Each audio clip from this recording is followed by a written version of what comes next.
Pemutahiran data pemilih adalah sesuatu yang sangat penting, sangat krusial dalam setiap pemilu. Kenapa demikian? Karena data pemilih ini selalu saja menjadi persoalan mulai dari tahap awal, mulai dari DP4 sampai dengan selesainya pemungutan dan penghitungan suara atau terkait dengan hasil-hasil pemilu. Nah, karena DPT juga ini akan berpengaruh terhadap ketersediaan logistik terhadap surat suara, sehingga akurasi data pemilih sangat penting untuk kita bicarakan dari awal.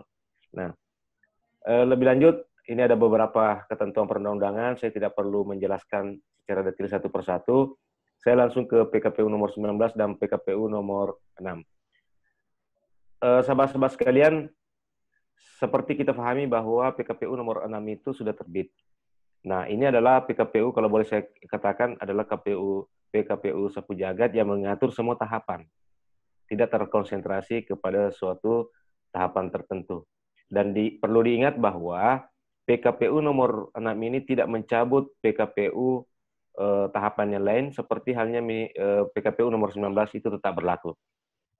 Coba kita perhatikan kalau tidak salah pasal 98 di bab ke-13 ketentuan penutup yang menyatakan bahwa peraturan KPU nomor ini dan seterusnya itu tidak dicabut. Yang kedua adalah PKPU nomor 19 tidak mencabut PKPU nomor 2 tahun 2017. Masih terdapat norma-norma yang tidak diubah atau tidak dihapus di PKPU nomor 19. Ya. Nanti memang saya akan jelaskan apa-apa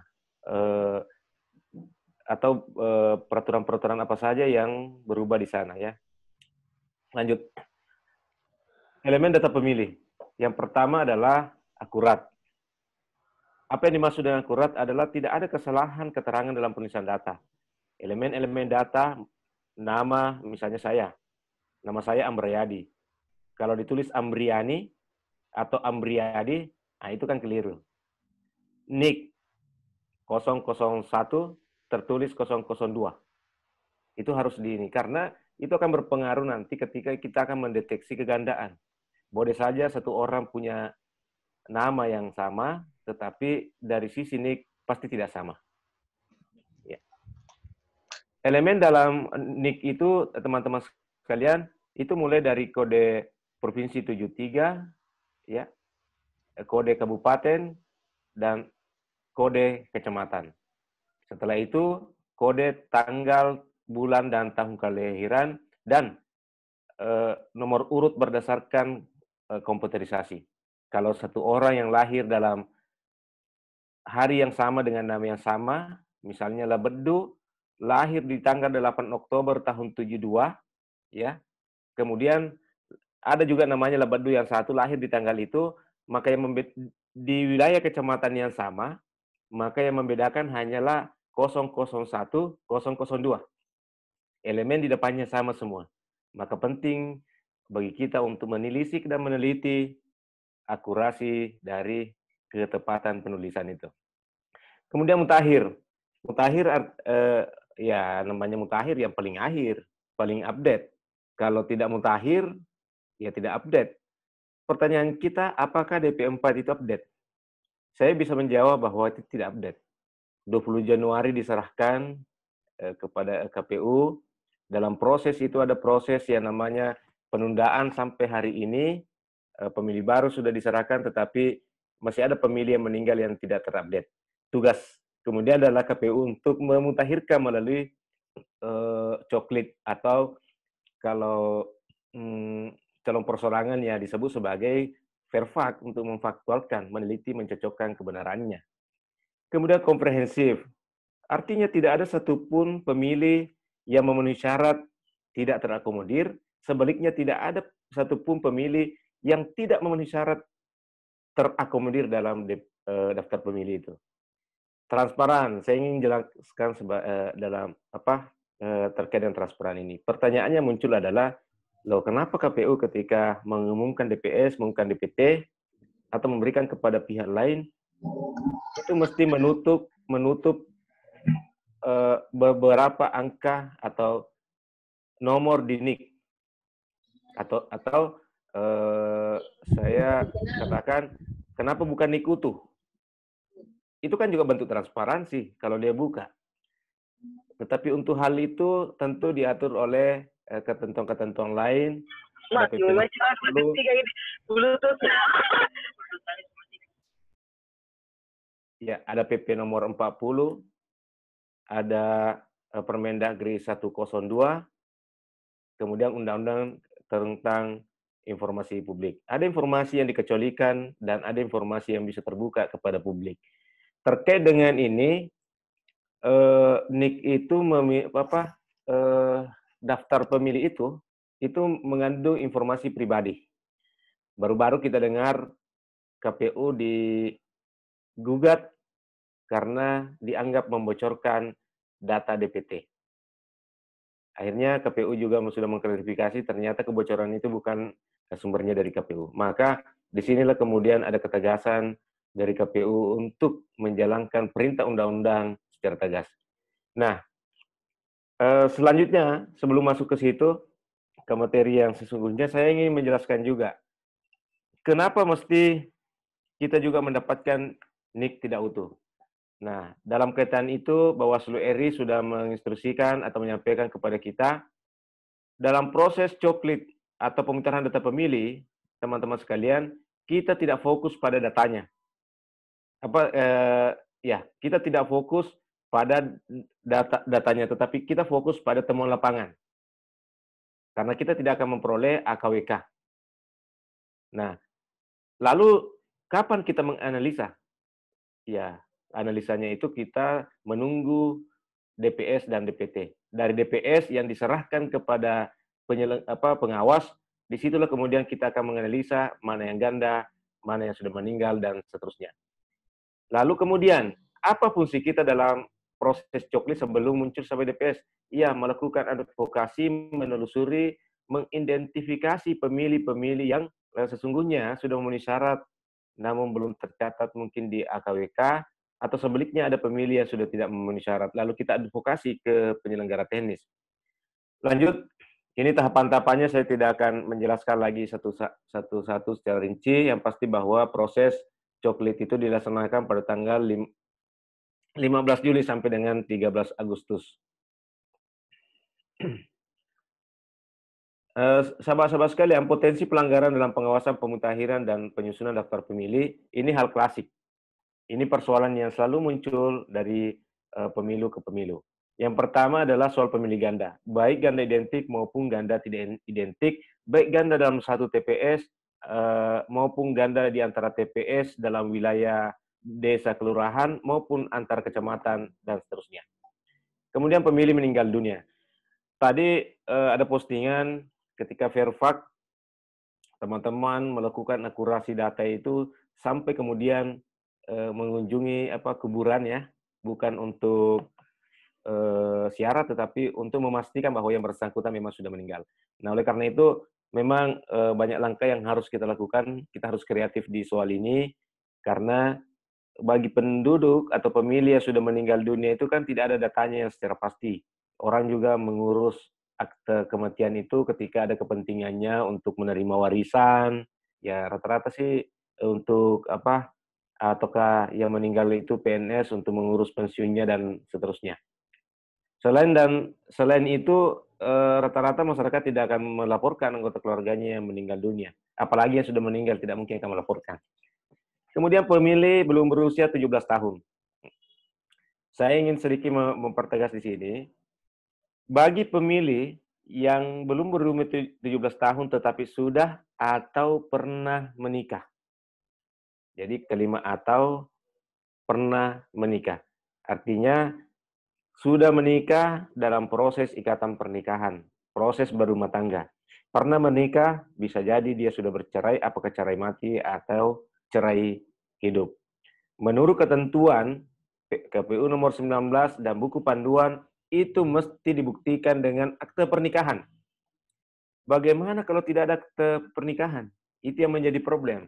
Dalam Rakornas kemarin kami sudah pertanyakan, KPU juga belum bisa memberikan jawaban, Bawaslu apalagi hanya menyarankan kepada kita untuk menyurat secara resmi kepada KPU masing-masing untuk mempertanyakan poin ini, sehingga dari persuratan kita, KPU kita berharap memberikan penjelasan secara berjenjang. Pemilih fiktif. Ya, yang namanya pemilih fiktif adalah pemilih yang memang tidak dikenali. Nah, apakah kalau menemukan pemilih fiktif mesti dilakukan pencoretan? Jawabannya iya. Lalu langkah apa yang harus dilakukan oleh PPDP? Ya mesti harus memastikan dulu. Bagaimana cara memastikannya adalah kalau kita ketahui ada keluarganya, kita konfirmasikan ke anggota keluarga. Kalau tidak ada, maka kita mengkonfirmasikan ke tetangga terdekat berdasarkan AKWK itu. Dan atau mengkonfirmasikan kepada pengurus RT dan RW. Kemudian warga lapas. Jadi ini sasaran penting bagi teman-teman yang memiliki TPS di lapas atau memiliki wilayah lapas, agar segera berkoordinasi dengan pihak lapas untuk mengidentifikasi warga-warga yang kemungkinan pada hari H masih berdomisili lapas atau pada proses pencoklitan ini, proses pemecahan data pemilih, itu masih berada di lapas untuk difasilitasi apakah nanti di hari H akan menggunakan A5 atau keterangan pindah. Kemudian PPDP tidak mencoklit, ini banyak kejadian. Kenapa saya sebutkan banyak kejadian? Ini kan PPDP rata-rata orang kelurahan atau misalnya RT RW karena terlalu percaya diri, Bapak Ibu sekalian. Karena terlalu percaya diri, dia hanya menulis di atas meja, memperhatikan berkas-berkas, mencocokkan berkas-berkas. Akhirnya apa yang terjadi? RT RW ini tidak terlalu paham bahwa ternyata di wilayahnya itu sudah ada orang yang meninggal, sudah ada yang pindah, ada yang datang, dan seterusnya. Sehingga kita harus memastikan bahwa PPDP ini betul-betul melakukan coklit dengan cara mengunjungi rumah per rumah. Kemudian coklit dilakukan oleh oknum lain yang tidak tercantum dalam SK KPU. Contohnya adalah, ini PPDP yang di-SK-kan, Bapak Ibu sekalian, memiliki 2 orang anak, 1 orang kemenakan, maka dibagi-bagilah tugas ini. Wilayah ini, sebelah sininya jalan raya, sebelah sini dikasihlah anak yang pertama, anak kedua, anak ketiga. Apa yang terjadi? Kalau bahasa Bugisnya itu si selarenuang, saya tidak tahu bahasa Indonesianya. Si selarenuang atau si dupa si salah, ketemu tidak juga, tidak ketemu tidak juga. Berpotensi kemudian ada warga yang tidak dikunjungi karena saling berharap. Anak yang pertama menganggap bahwa kakaknya sudah mengunjungi ini, begitu juga sebaliknya. Lalu PPDP-nya tidak teliti dalam melakukan pencocokan. Oleh karena itu, ini juga menjadi fokus pengawasan kita. Kemudian, ya ini tugas KPU Kabupaten, tidak melakukan sinkronisasi data secara baik dengan Disdukcapil. Nah, Bapak Ibu sekalian, soal yang ke-10, warga menolak kehadiran petugas yang melakukan pencoklitan.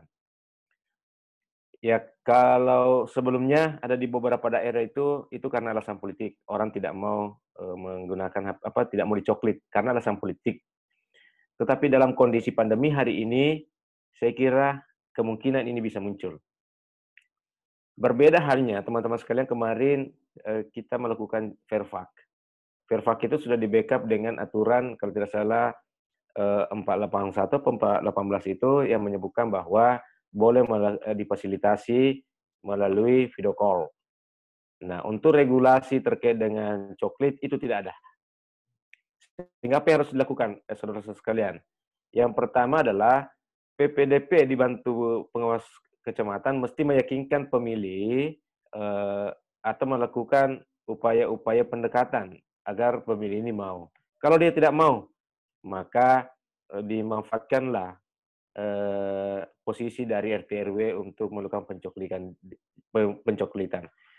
Nah, dalam posisi seperti ini tentu ada potensi kerawanan, potensi tidak masuknya pemilih yang memenuhi syarat, begitu pula yang sudah tidak memenuhi syarat masih masuk. Sehingga sedini mungkin selaku pengawas mengidentifikasi mana-mana yang oleh petugas PPDP tidak bisa didatangi karena alasan pemilih tidak mau warga tidak mau didatangi dalam kondisi pandemi ini. Kan masyarakat sekarang ya fobia untuk dikunjungi, sehingga dimanfaatkanlah RT RW untuk melakukan. Nah, dalam proses itu pengawas kita berharap agar melakukan identifikasi dan memastikan bahwa semua warga yang satu keluarga itu masuk dalam DPT. Begitu pula sebaliknya yang tidak memenuhi syarat mesti dicoret dari DPT dengan coklit melalui RT RW. Saya lari saja Bapak Ibu sekalian. Yang soal ini silakan dibaca sendiri. Saya sudah jelaskan dari awal. Nah, dalam pandemi ini saya kira teman-teman Bawaslu Kabupaten lain nanti akan menjelaskan apa-apa yang harus dilakukan dalam kondisi pandemi, karena ini sudah dinormalkan. Karena sudah dinormalkan menjadi objek pengawasan kita dari pengawas pemilu. Nah, ini pasti akan banyak nanti rekomendasi saran-saran perbaikan apabila menemukan petugas cokli yang tidak menggunakan misalnya masker. Tetapi arahan dari Bawaslu RI tidak perlu dulu langsung melakukan rekomendasi, tapi cukup saran perbaikan. Saran perbaikan agar setelah itu dia bisa menggunakan ini dan seterusnya. Dan apabila sudah diberikan saran perbaikan masih juga seperti itu, ya maka kemudian kita lakukan upaya yang lain. Saudara-saudara sekalian, saya ingin masuk di soal yang sangat penting menurut saya, sehubungan dengan tugas pencegahan dan tugas pengawasan. Karena ini agak penting, singkat saya dulu merokok. Ya, pertama adalah menghimbau kepada KPU berdasarkan tingkatan masing-masing. Jadi Bawaslu ke KPU, Panwascam ke PPK, dan PPK ke PKD ke PPS. Apa yang harus diimbau adalah setiap subtahapan. Nah, oleh karena itu saya berharap jangan kita pernah berprinsip bahwa tidak perlu kita himbau itu KPU dan jajarannya karena mereka sudah paham, mereka sudah tahu, mereka pasti melakukan. Tetapi kita coba balik bahwa tugas kita adalah meyakinkan dan memastikan. Meskipun kita pahami mereka akan lakukan, tetapi kita lebih mendahului dengan menghimbau dulu. Ya. Apakah cukup dengan himbauan? Jawabannya tidak. Lalu langkah apa berikutnya? Berkoordinasi, baik berkoordinasi secara langsung maupun koordinasi secara tidak langsung. Bisa melalui rapat tatap muka atau yang lain-lain. Berkoordinasi dengan siapa? Ya semua pihak yang terkait dengan tahapan yang akan dilakukan. Kalau data pemilih, ya tentu selain dengan penyelenggara teknis, juga dengan Capil, ya, Departemen Agama. Kenapa Departemen Agama? Karena adanya ketentuan akte nikah tadi. Ya kan? Pemilih yang berumur 17 tahun tetapi sudah pernah menikah. Apalagi dalam kondisi saat ini adalah koordinasi dengan gugus tugas atau dinas kesehatan di masing-masing daerah. Jadi jangan hanya terpaku kepada himbauan, tetapi lakukan langkah-langkah koordinatif. Kemudian ini sangat penting, terkadang dilupakan. Alhamdulillah kemarin di verifikasi faktual teman-teman Bawaslu Kabupaten Maros mengingatkan kepada saya bahwa loh ini Pak ada posko ini lupa kita jelaskan. Saya bilang silakan segera membuat posko karena ini penting, karena ini amanah. Apakah ada masyarakat yang melapor atau tidak? Yang jelas kita harus menyiapkan sarana pelaporannya itu atau layanan pengaduan. Yang selanjutnya memastikan proses coklit dijalankan sesuai dengan ketentuan. Nah ini sahabat-sahabat sekalian, poin kelima, pemetaan terhadap daerah yang menjadi kerawanan dalam proses coklit. Nah, sahabat-sahabat sekalian, setiap tahapan dan subtahapan memiliki potensi kerawanan. Apakah kerawanan sama di setiap daerah? Tentu tidak. Antara kabupaten itu akan berbeda, sehingga yang kami turunkan itu adalah kerangka-kerangka umum saja. Silahkan teman-teman di kabupaten, silahkan teman-teman di kecamatan, silahkan teman-teman di desa kelurahan untuk mengembangkan sesuai dengan karakteristik daerahnya. Saya contohkan misalnya begini. Konflik administrasi ini biasanya terjadi di wilayah pemekaran, misalnya Toraja dan Toraja Utara. Daerah lain tidak. Tetapi di Maros misalnya, ada perbedaan karakteristik di daerah pegunungan, ya, di daerah dataran. Nah, ini tentu akan berbeda, bervariasi dengan daerah lain, misalnya Sopeng yang tidak punya laut, tidak ya kondisi wilayah juga berbeda. Kemudian di wilayah perbatasan, nah ini yang sangat paling banyak terjadi adalah antara perbatasan yang tidak berpilkada. Maros, Pangkep, Makassar juga berpilkada, tetapi kelihatannya juga ada perbatasan dengan Bone, kalau tidak salah, berbatasan dengan Sinjai. Nah, dalam pemilu-pemilu yang saya cermati, saya pernah jadi KPU juga, itu potensinya ada di daerah perbatasan yang tidak berpilkada dengan daerah yang berpilkada. Oleh karena itu beberapa waktu yang lalu kami menurunkan surat agar melakukan koordinasi dengan daerah-daerah perbatasan, baik daerah yang berpilkada maupun tidak berpilkada. Karena bisa saja terjadi kondisi di mana kalau pengalaman 2019 itu kan legislatif terjadi PSU di daerah perbatasan baru kalau nggak salah, baru dengan Parepare pada saat itu. Kemudian wilayah pengungsian. Nah, pengungsian di sini boleh karena bencana alam, boleh karena bencana non-alam karena pandemi COVID. Soal bagaimana prosesnya, pengungsi ini mungkin bisa menggunakan ketentuan pasal 33A terkait dengan pelayanan atau pendataan pemilih di daerah yang terdampak bencana non-alam. Soal menggunakan hak pilihnya, ya kita tunggu PKPU terkait dengan turun surat. Kemudian yang paling pokok adalah kita sudah punya pengalaman, saudara-saudara sekalian, bapak-bapak, ibu sekalian. Pengalaman apa? Adalah pengalaman hasil pemilu kemarin. Bagaimana pemilu kemarin? Di mana ada masalah soal coklit, di mana ada masalah soal pemutaran data pemilih. Taruhlah misalnya, oh di daerah ini misalnya banyak perantau, KTP-nya masih KTP di sini, kalau tidak daftar tiba-tiba hari H datang. Atau misalnya didaftar pada pemilu sebelumnya tetapi tidak pernah menggunakan hak pilihnya, sehingga mempengaruhi tingkat partisipasi dari hitungan-hitungan persentasenya. Artinya bahwa evaluasi pemilu terakhir itu menjadi fokus pengawasan dan pengawalan kita untuk diantisipasi di wilayah-wilayah itu. Kemudian pemilih disabilitas, pemilih lapas, dan seterusnya, saya kira tidak perlu saya jelaskan satu persatu itu. Kemudian kekuatan personil kita yang terbatas. Bayangkan Bapak-Ibu sekalian, di tingkat PKD kita hanya 1 orang.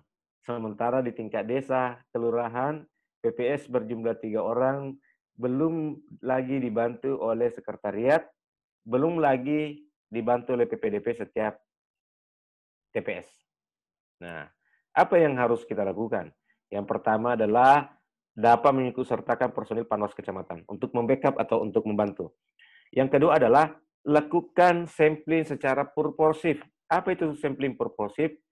Kita petakan dulu, mapping dulu. Wilayah mana yang berpotensi terjadi permasalahan di data pemilih berdasarkan wilayah titik rawan tadi dan kondisi rawan tadi.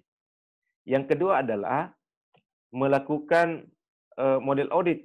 Artinya, karena kita tidak mampu mengimbangi pasukan KPU ya, PPDP yang begitu banyak jumlahnya, setiap TPS, ya tidak mungkin kita harus mengikuti setiap hari.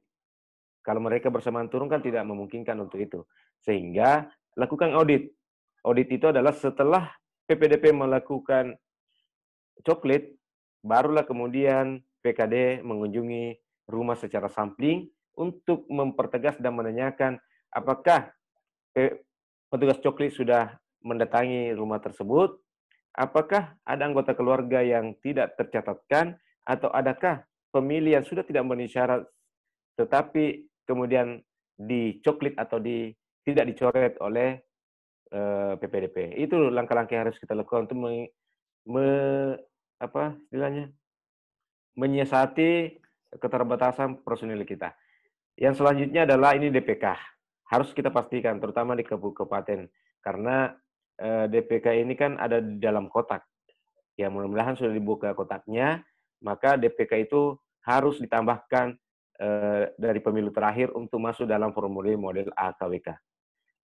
Lanjut, analisis dokumen formulir model A, pemilih, saya kira saya sudah jelaskan tadi. Ada sedikit catatan yang ingin saya sampaikan terkait dengan pemilih belum melakukan perekaman. Dulu, Bapak Ibu sekalian, di pemilu sebelumnya, itu kan ada istilah pemilih AC. Apa itu pemilih AC? Pemilih AC adalah pemilih yang sudah memenuhi syarat, tetapi secara administrasi belum perekaman. Sehingga Bawaslu RI di pemilu legislatif kemarin merekomendasikan agar pemilih ini tetap dijaga hak konstitusinya dengan mencantumkan dalam DPT. Nah, PKPU nomor 19 telah merubah ketentuan pasal, saya lupa pasalnya, menghapus terkait dengan informasi terkait dengan pemilih asing. Sehingga di model AKWK itu ada kolom ke-13 kalau tidak salah itu memberikan keterangan status perekaman BSK. B artinya belum perekaman, S artinya sudah perekaman dan sudah ada perekaman dan memperoleh suket, K artinya sudah memiliki KTP elektronik. Dari sini kita bisa memaknai bahwa pemilih yang belum perekaman tetapi telah memenuhi syarat umur, syarat yang lain-lain, dan belum memiliki KTP elektronik, belum memiliki suket, itu dapat didaftarkan. Berbeda dengan pemilu legislatif yang lalu.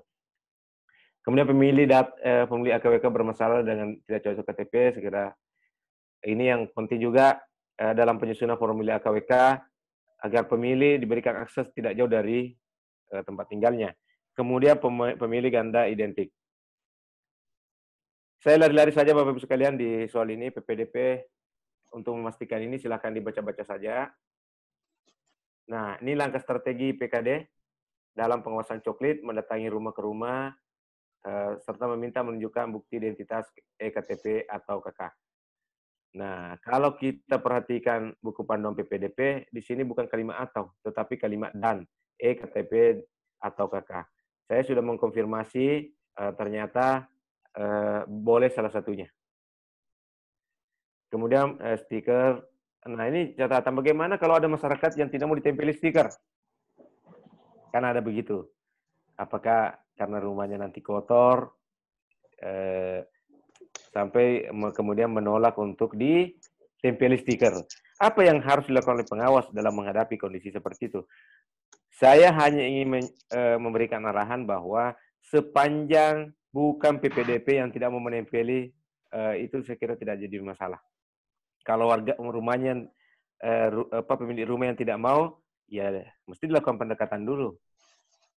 Bisa di pagar rumahnya dan lain sebagainya. Kalau memang tidak mau karena masyarakatnya ngotot, apakah menjadi pelanggaran administrasi? Saya mau menjawab bahwa tidak ada pelanggaran yang dilakukan oleh PPDP dalam hal ini karena PPDP-nya mau, tapi pemilik rumah sebagai yang memiliki otoritas atas lingkungan itu yang tidak mau. Kemudian mencatat pemilih yang telah memenuhi syarat. Saya kira saya lari saja teman-teman sekalian. Ini status ASN dan Tni Polri. Kemudian pemilih yang telah pindah domisili ke daerah lain. Ini saya mau menjelaskan sedikit ya.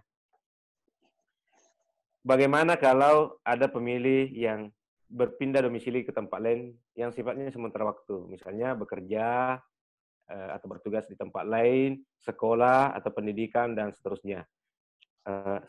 Sepanjang masih memiliki KTP elektronik, ya, sepanjang masih memiliki KTP elektronik atau KK, tetap kita daftarkan. Tetap kita daftarkan. Bagaimana kalau tidak dikenali? Ya, kalau tidak dikenali, saya sudah sampaikan tadi, mesti diklarifikasi, dikonfirmasi ke keluarga, tetangga, atau RT RW.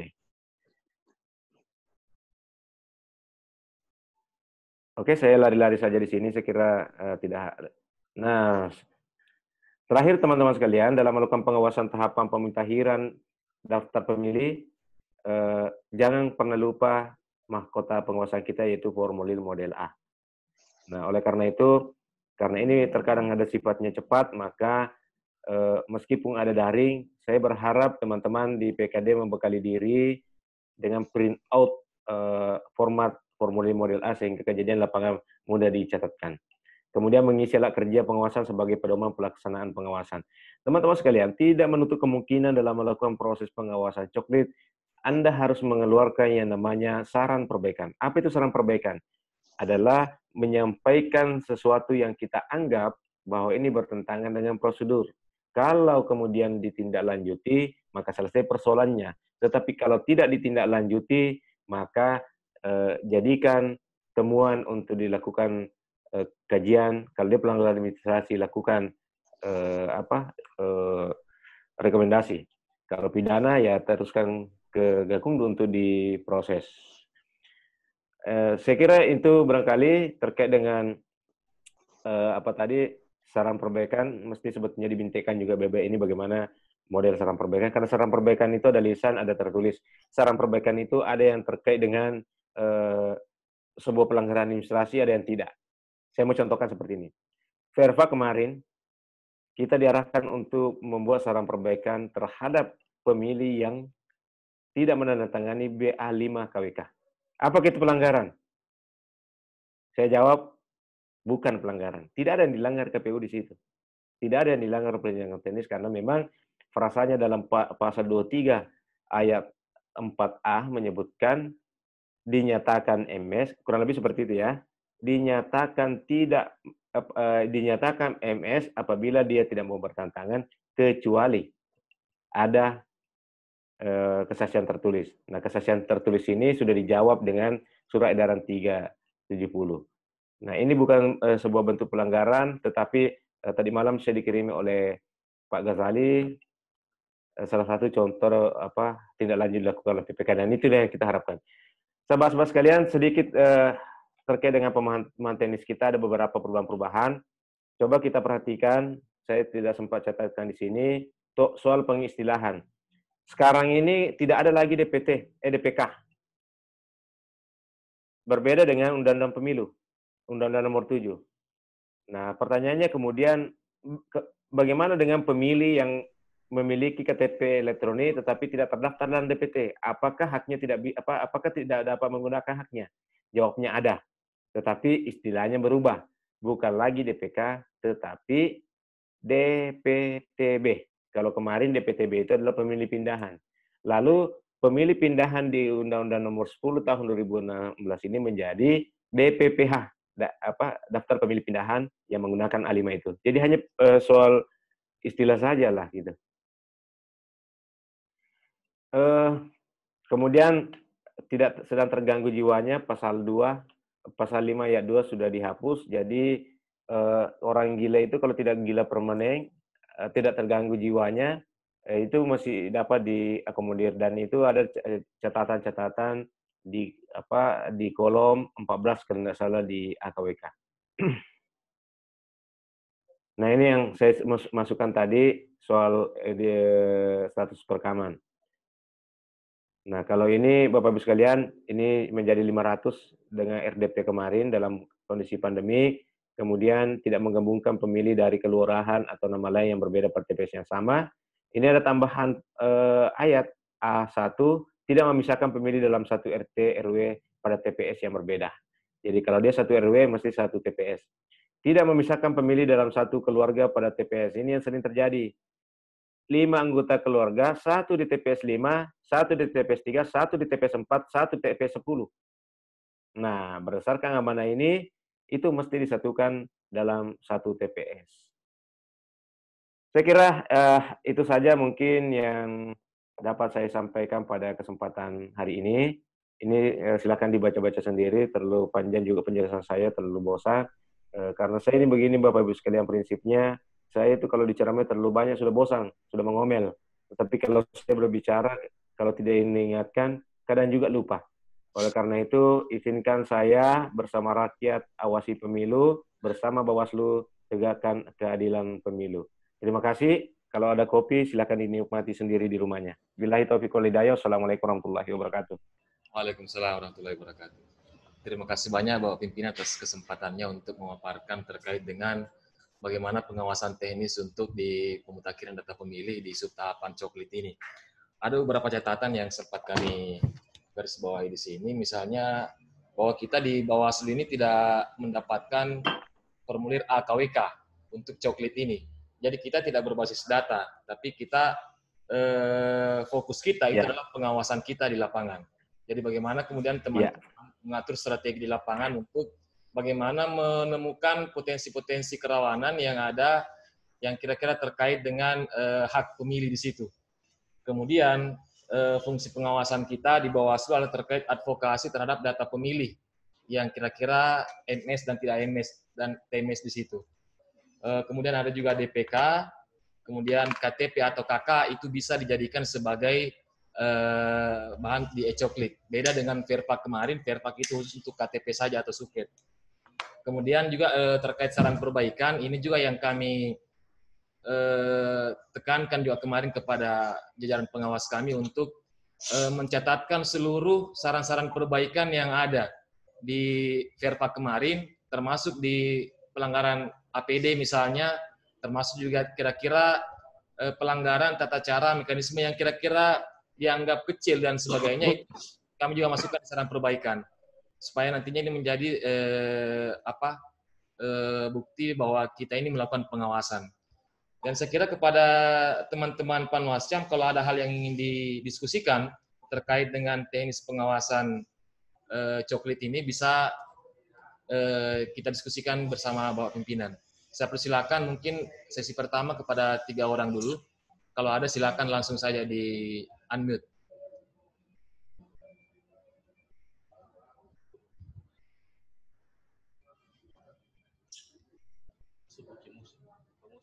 Pak Mursin, mungkin ada hal yang ingin disampaikan terkait dengan pengawasan e-coklit ini. Silakan Pak Mursin. Dari Bantimurun dulu, gitu. Bantimurun dulu, Bantimurun.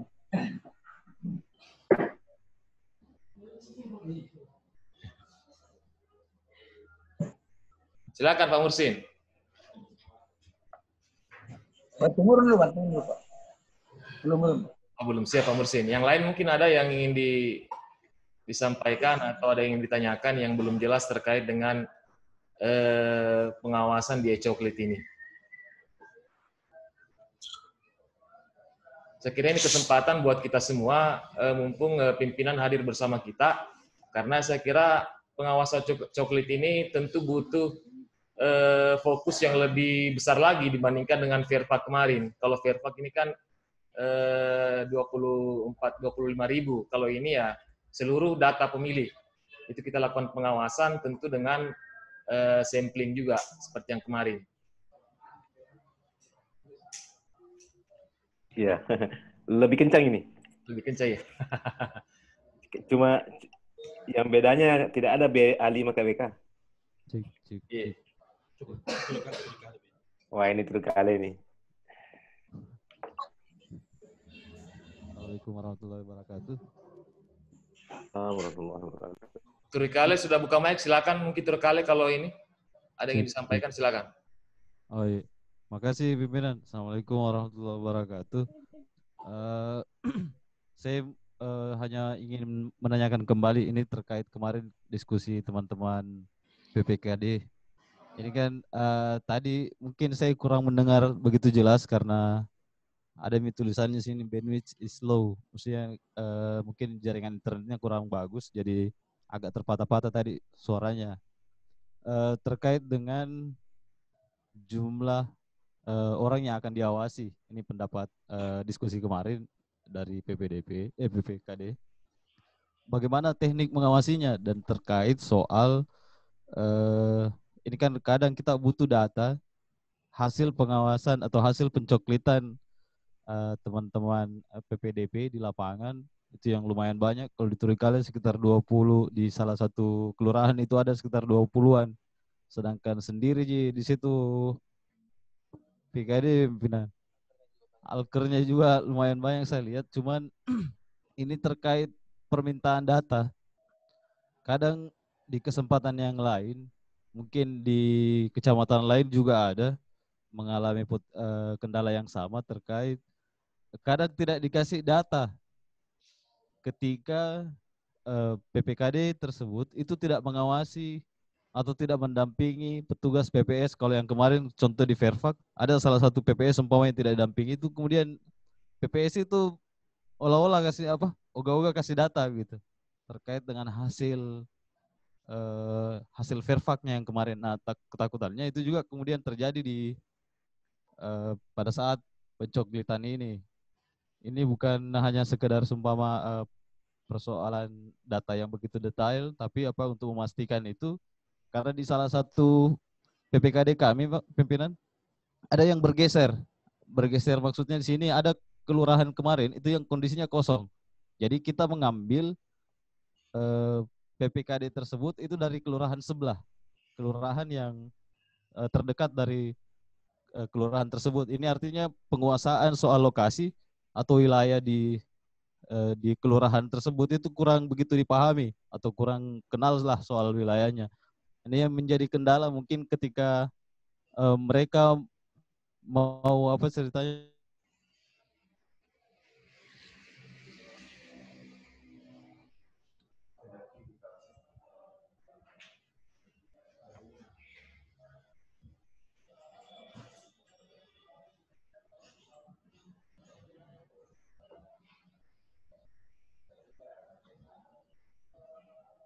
Lanjut. Karena apa di Turikale mungkin lagi ada gangguan, sehingga kita lanjut saja dulu kalau ada yang mau ditanyakan. Panas yang lain mungkin dari Mandai. Oh ya, silakan. Terima kasih kesempatannya. Assalamualaikum warahmatullahi wabarakatuh. Kalau saya sebenarnya lebih ke landasan hukum berdasarkan PKPU atau Perbawaslu, di mana ketika PPDP yang menolak memberikan data ke PPKD, mungkin bisa dikasih apa-apa landasan hukumnya. Lalu yang kedua, ketika Form A tidak diberikan kepada PPKD atau Panwascam, lalu apa yang menjadi kami yang data pembanding yang bisa kami lakukan untuk melakukan sampling di lapangan begitu, pimpinan.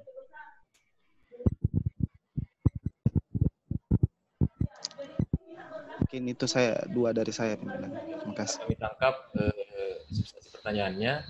Satu lagi kalau ada. Masih ada satu sebelum kita ini. Lau, pimpinan. Oh ya, silakan Lau. Baik, terima kasih atas pencerahan dari pimpinan Bawaslu Provinsi terkait daripada penyelenggaraan coklit ini, pemutakhiran data. Ada hal mungkin yang butuh saya sampaikan terkait daripada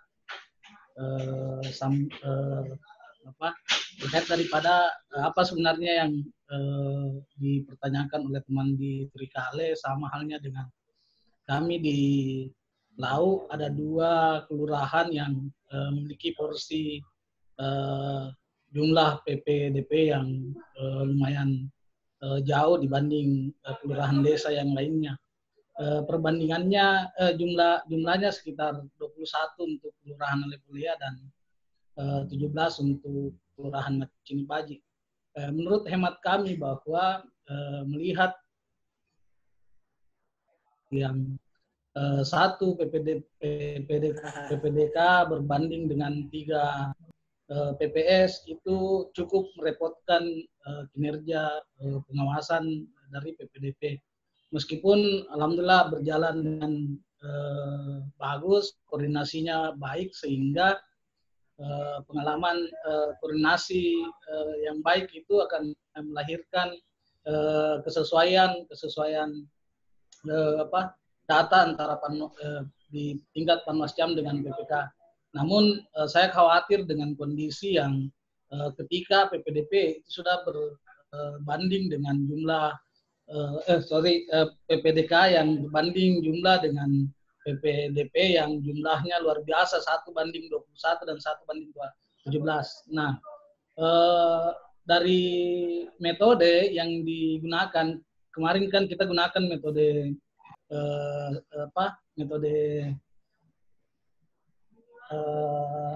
sensus. Nah, saat ini mungkin metodenya metode sampling, sehingga metode sampling ini harus diterjemahkan dalam bentuk taktis agar kemudian secara teknis PPDP ini mampu menyesuaikan diri dengan kinerja PPDK ini, mampu menyesuaikan diri dengan kinerja PPDP, karena di hari-hari awal mungkin sesuai dengan pengalaman kemarin itu akan kesulitan PPDK-nya karena untuk menyesuaikan kinerja yang langsung bersamaan. Beda mungkin ketika sudah lewat daripada seminggu yang hanya sisa beberapa rumah tangga yang dicoklit.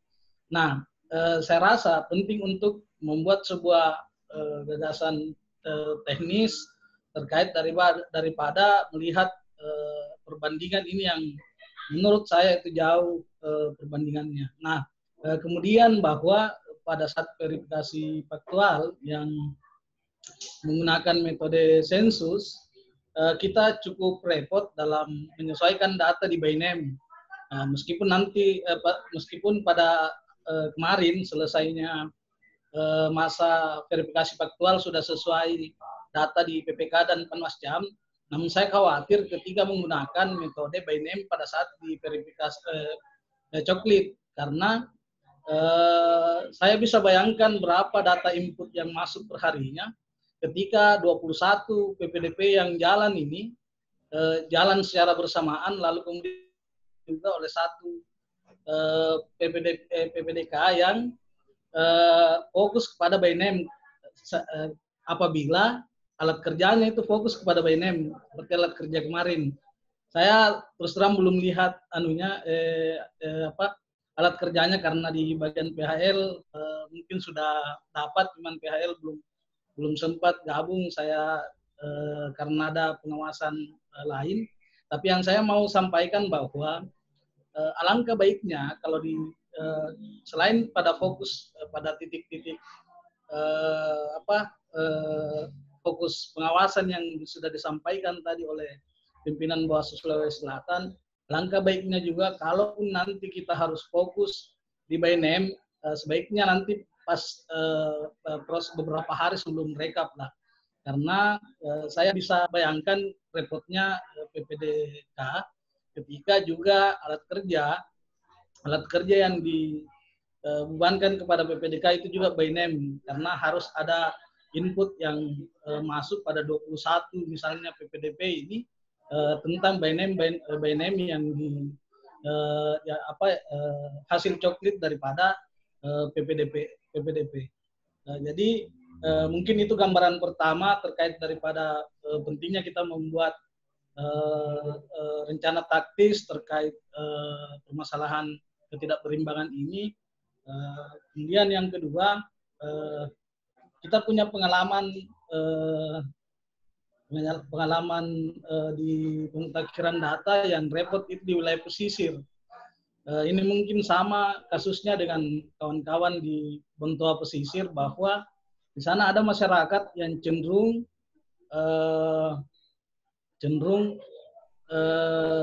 hampir dalam setiap tahun itu melakukan perpindahan orangnya yang berpindah, tapi datanya tetap tinggal di Maros.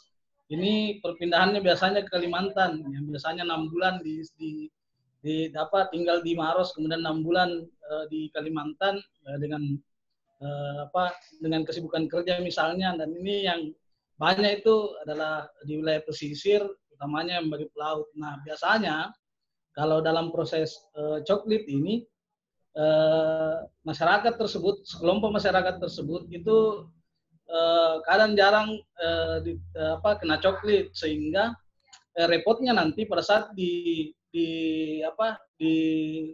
pada saat pemilihan ini yang biasa muncul riak pada saat dia mau menyalurkan hak pilihnya, meskipun secara administrasi itu datanya masih ada di Kabupaten Maros. Jadi sungguh sangat tepat daripada apa yang disarankan oleh pimpinan Bawaslu, bahwasanya memang kita harus memiliki pemetaan yang baik terhadap potensi-potensi rawan yang bisa membuat repot kita pada saat di hari H. Ini Laut sudah dapatkan pengalaman beberapa soal adanya warga yang melakukan perpindahan penduduknya yang berpindah, tapi administrasi kependudukannya tidak. Jadi yang saya mau tegaskan bahwasanya memang sebaiknya kita mempersiapkan diri melakukan pemetaan, khusus juga pula buat kami di Laut. Itu cukup mungkin memberikan gambaran saja, pimpinan. Baik, itu mungkin dari saya di Laut. Terima kasih atas kesempatan ini. Saya serahkan, pimpinan. Terima kasih Bu Surikale, Mande dengan Lau yang sudah memberikan masukan-masukan, juga pertanyaan-pertanyaan terkait dengan pengawasan di coklit ini. Mungkin kami serahkan ke Pak Pimpinan untuk. Ya, terima kasih. Ada 3 penanya. Yang pertama dari Turikale ya. Jadi ya ini untuk mengimbangi jumlah personil dari penyelenggara tenis atau PPDP. Ada desa yang sekitar 20 TPS ya. Nah ini memang problem sebetulnya.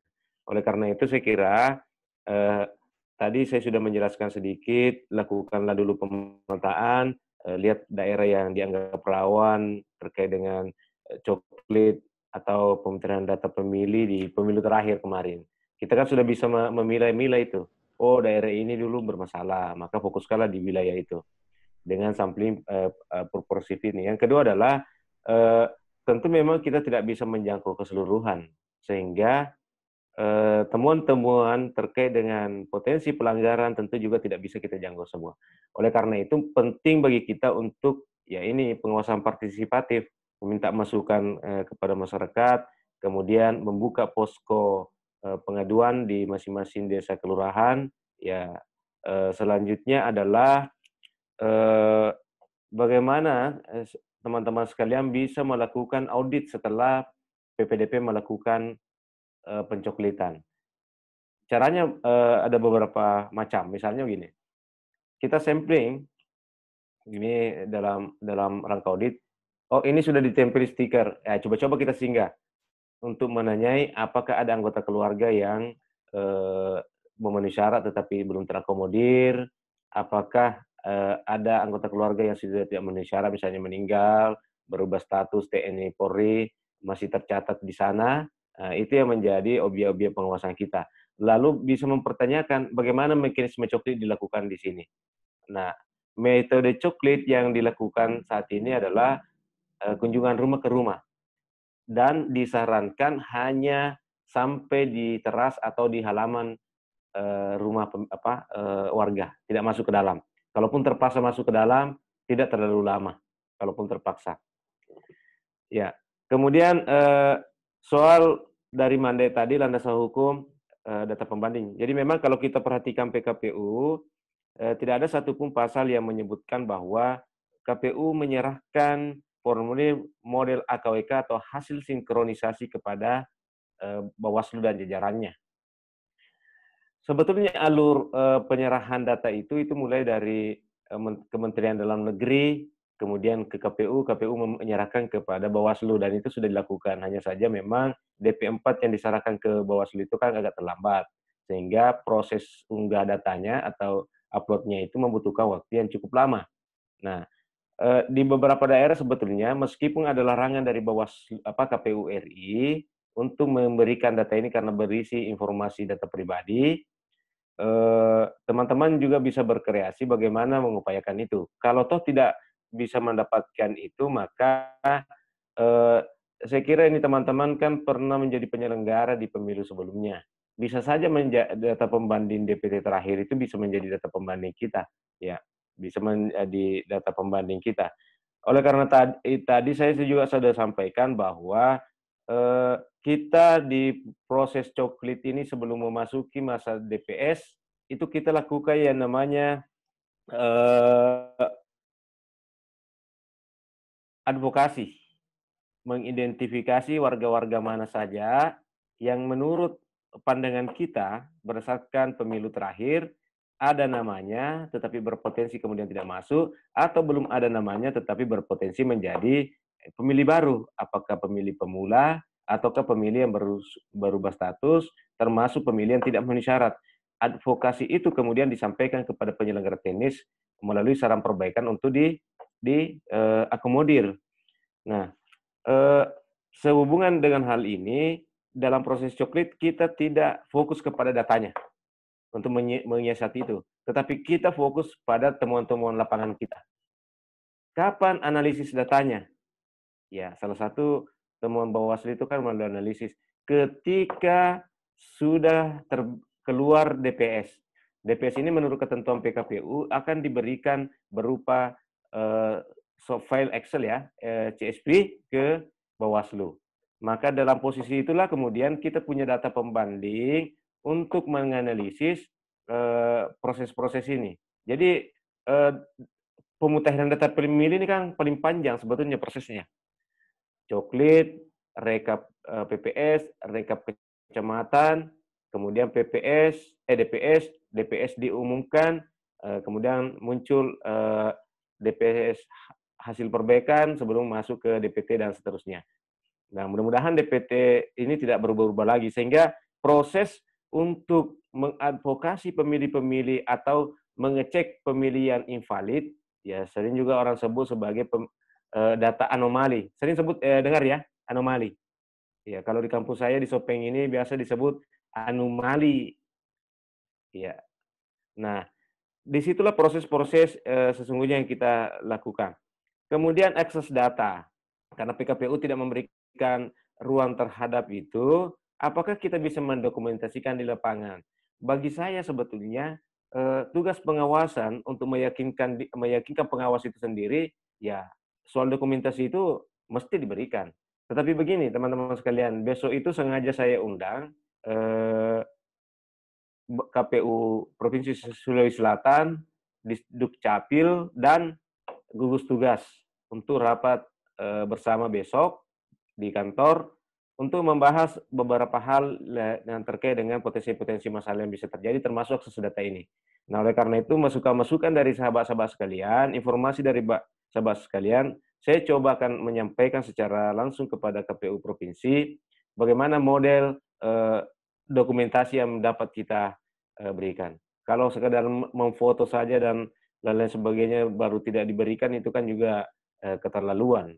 Nah, kalau memang A1 KWK itu kan memang disebutkan sebetulnya tidak disebutkan dalam PKPU untuk menyerahkan atau membagikan kepada para pihak, karena apalagi KPU sekarang itu masih trauma sedikit dengan kasus Jogja kemarin soal pembocoran data.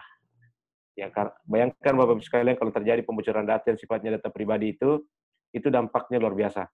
Maka KPU kemudian diserang oleh penggiat perlindungan informasi pribadi terkait dengan bocoran data yang dimasukkan. Nah, ini kan biasa dipakai orang menipu lewat telepon dan lain sebagainya, karena NIK itu ketika mendaftarkan nomor telepon kan mengirimkan identitas berdasarkan KTP NIK. Nah, itu potensi-potensinya yang juga kita maklumi. Dan juga kita menjaga penyelenggara kita jangan sampai ada yang bocor di bawah dan membocorkan kepada pihak lain. Ini sekaligus juga menjawab sahabat dari Lau yang tentu banyak memberikan masukan-masukan juga kepada kita terkait dengan BNM by address. Saya kira untuk alkernya ada staf yang saya tugaskan khusus untuk memberikan bimbingan terkait dengan alker ini. BNM by address, kalau memang kita tidak mampu menemukan secara langsung di lapangan, ya gunakanlah cara-cara bagaimana kita bisa mendapatkan semaksimal mungkin. Kalau kita tidak bisa lagi mendapatkan semaksimal mungkin, ya kita tunggu proses seperti itu tadi. Laporkan saja apa adanya di alker seperti ini dan seterusnya. Tetapi di beberapa daerah sih sebetulnya beberapa PPDP itu sangat komunikatif, sangat terbuka untuk memberikan informasi bahwa hari ini sekian kami coklit, hari ini di wilayah ini ada sekian warga yang sudah meninggal dunia. Minimal catatan-catatan seperti itu kita minta ke PPS yang dapat kita jangkau melalui pertemuan langsung atau melalui telepon. Bos, hari ini coklitnya bagaimana? Berapa yang meninggal dunia dan seterusnya. Dari informasi itu kita bisa melakukan faktualisasi melalui cara kita sendiri. Kemudian ya saya sepakat mesti memang dari awal kita melakukan mapping atau pemetaan terkait dengan daerah yang berpotensi bermasalah di pendataan pemilih, terutama di daerah perbatasan, daerah-daerah padat penduduk juga bisa terjadi, misalnya ada perumahan-perumahan bisa terjadi. Kemudian tadi ada informasi bahwa ada pemilih yang lama merantau. Ya saya kira ukurannya adalah sepanjang belum pindah permanen, sepanjang bukti administrasi kependudukannya berada di wilayah Bapak Ibu sekalian, silakan dicantumkan. Memang termasuk di Pangkep itu ada persoalan sebetulnya.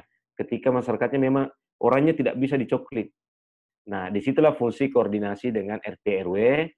Kalau kartu keluarganya masih ada dan diyakini belum pindah permanen, lebih baik didaftar. Lebih baik didaftar. Nanti tiba-tiba dia datang, itu akan menjadi masalah. peran juga dari teman-teman PKD untuk berkoordinasi dengan pemerintah desa kelurahan. Karena pemerintah desa kelurahan itu paling tidak mengetahui administrasi kependudukan yang pindah datang, bahkan yang istilahnya lampit itu, lahir, mati, pindah, dan datang. Saya kira itu sementara yang dapat saya sampaikan. Izinkan saya kalau masih ada pertanyaan, ya kita tetap buka dulu pertanyaan.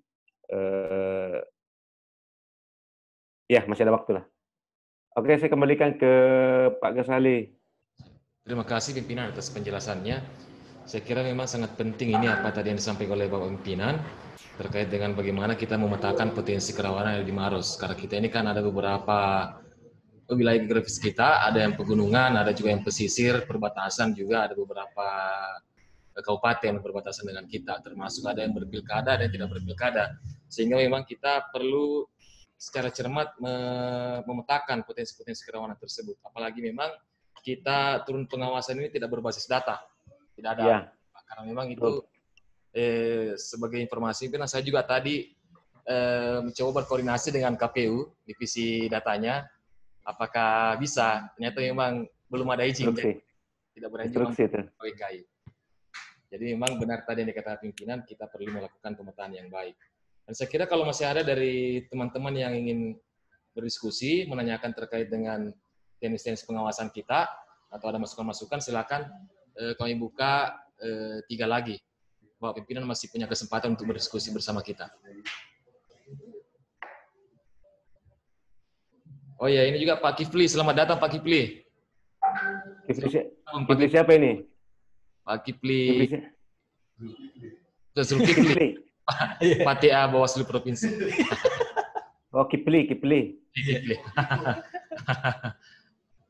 Nanti dia bisa antar soal ker ya. Iya. Iya, betul.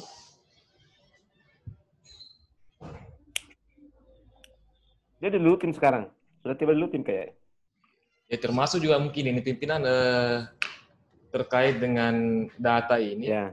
Kita kan nanti akan model audit juga, sampling, kita audit data yang di hasil coklit dari PPDP ke PPS. Ya. Apakah mungkin akses untuk mendapatkannya itu di coklit ini masih bisa kita dapatkan seperti di Verpak kemarin? Kalau di Verpak tidak ada masalah, kecuali ada beberapa memang PPS yang sempat enggan untuk memberikan akses data terkait dengan hasil Verpak di audit. Nah, kalau yang coklit ini kekhawatiran kami jangan sampai juga penafsirannya itu adalah sama dengan ALKWK, tidak diberikan akses untuk misalnya audit itu. Ya, saya langsung saja. Memang sebetulnya kemarin itu soal hasil Verpak itu sebetulnya bagi KPU itu juga tidak memberikan akses. Tetapi saya sudah sonde-sonde juga KPU Provinsi bahwa mungkin kami akan mengajukan ke Komisi Informasi Publik karena ini terkait dengan informasi yang mestinya terbuka kepada pengawas. Ya, saya kira begini. Itu tadi yang saya sebutkan bahwa apakah dengan mendokumentasikan itu dianggap sebagai mengambil AKWK? Bagi persepsi saya tidak, karena kita akan mendokumentasikan hasil-hasil pengawasan, hasil-hasil coklit sekaitan dengan tugas pengawasan kita. Nah, lagi-lagi sahabat sekalian, hal-hal ini saya akan pertegas kembali dalam forum pertemuan menyemakan persepsi antara KPU, Capil, dan juga gugus tugas. Kenapa gugus tugas hadir? Karena ini kan sudah menjadi norma ya, menjadi norma bahwa kita juga harus mengawasi kelengkapan protokol COVID yang dipersyaratkan. Lalu kemudian apa sanksinya, bagaimana saran perbaikannya, tentu ini menyangkut ketentuan terhadap perundang-undangan lainnya yang berkaitan dengan mungkin kesehatan sehingga COVID, gugus tugas mesti kami libatkan. Izinkan teman-teman sekalian untuk mempertegas kembali besok ke Pak Uslimin selaku koordinator data di bawah KPU Provinsi, dan setelah itu kemudian saya akan menyampaikan kesimpulan-kesimpulan ke teman-teman di bawah.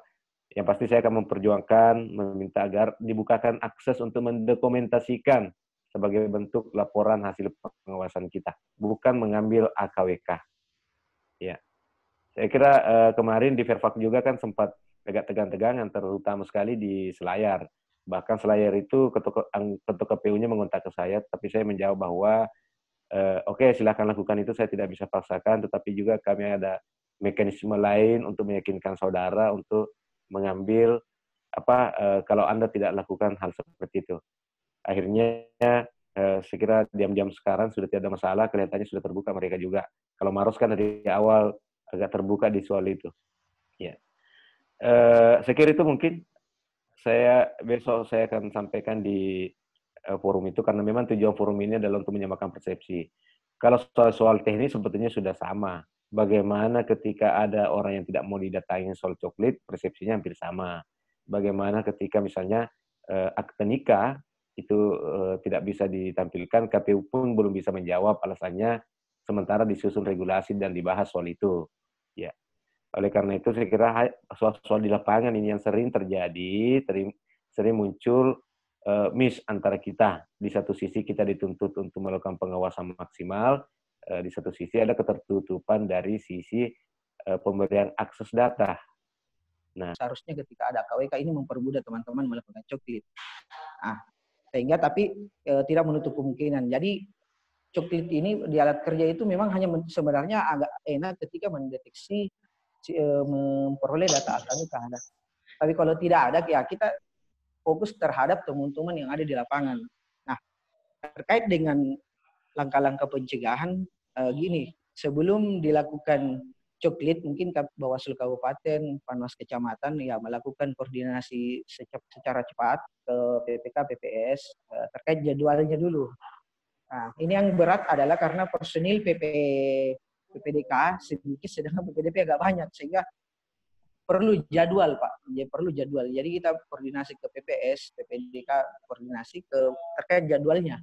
Jadwal kapan? Karena misalnya satu desa itu ada 20 TPS. Ini kan tidak mungkin PPDK mengawasi 10-10-nya. Nah, jadi harus kita melakukan pemetaan rawan dulu. Jadi cara memetakannya itu kita memetakan dari segi satu konflik administrasi. Artinya di sana ada beberapa wilayah yang memang belum ada perekaman dan sebagainya. Terus daerah perbatasan itu perlu dilakukan pemetaan secara baik. Terus daerah-daerah yang misalnya banyak